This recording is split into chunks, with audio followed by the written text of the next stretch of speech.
在中国特使抵达的前一天，梅德韦杰夫突然释放了一个特殊的信号。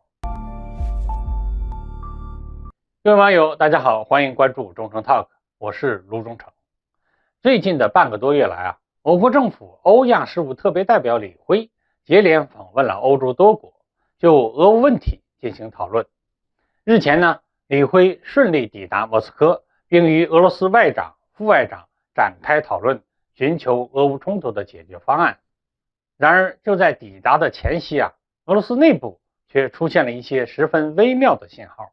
中国特使这一次带去的答卷，俄罗斯内部恐怕有些人不会满意。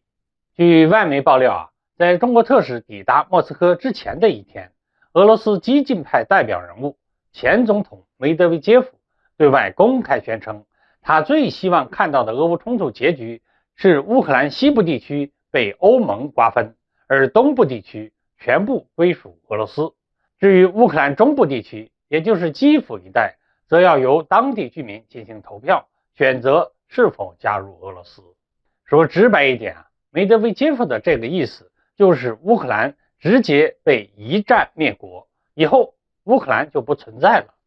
西部归欧洲，东部归俄罗斯，中部要看情况是否归俄罗斯。这其实不是什么和谈，而是对战败方的吞并条款。这一点很明显和我们中国一开始的态度是不符合的。坦率地说这个观点其实基本符合了俄罗斯国内存在的大国沙文主义观念。俄罗斯国内激进派不少，在苏联时期的早期被打压得很厉害，到中后期呢又开始抬头。苏联解体之后，这些激进派也没干什么好事情。溯源的话，可能得从莫斯科大公国说起了。从蒙古帝国衰败之后莫斯科大公国不想继续给蒙古人当附庸了，逐渐向东吞并原本属于蒙古帝国的地盘。在那个过程中呢，莫斯科的一部分精英出现了一种特殊的危机感，对自己边境地区的国家一直都想要做无害化处理，想要变成它和其他国家的缓冲地带，而不是当做一个邻居国来对待。但久而久之，他们搞出的那个缓冲地带就又并入了俄罗斯国土，于是新的危机感又开始出现，又要开始在新的边境外制造缓冲地带，周而复始下去，就塑造了如今俄罗斯对领土扩张的一种畸形的迷恋。1700多万平方公里的领土，世界第一我们中国对于俄乌冲突的态度其实是非常明确的了，不参与他们之间的恩怨是非，但希望双方能够用政治协商的办法停火和谈解决问题。这次李辉大使去多国访问，也一直没有改变我们的态度。所以李辉大使在去莫斯科之前，俄罗斯不可能不清楚李辉的目的。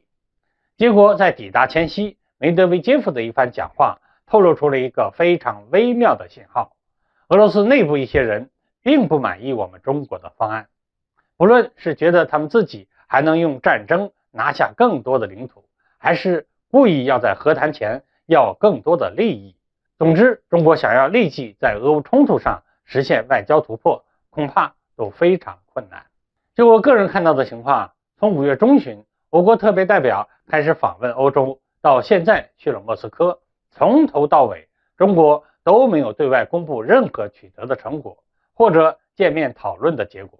其实恐怕我们中国本身也就没有指望这件事情能一蹴而就，让俄乌冲突结束，只是希望他们多方能坐下来谈一谈，也许就是成就了。更多的是要试探一下他们各国的态度和立场，为今后出现的变局提前做好准备。好，各位网友，今天的话题我们就聊到这儿，欢迎各位留言评论，我们下期再见。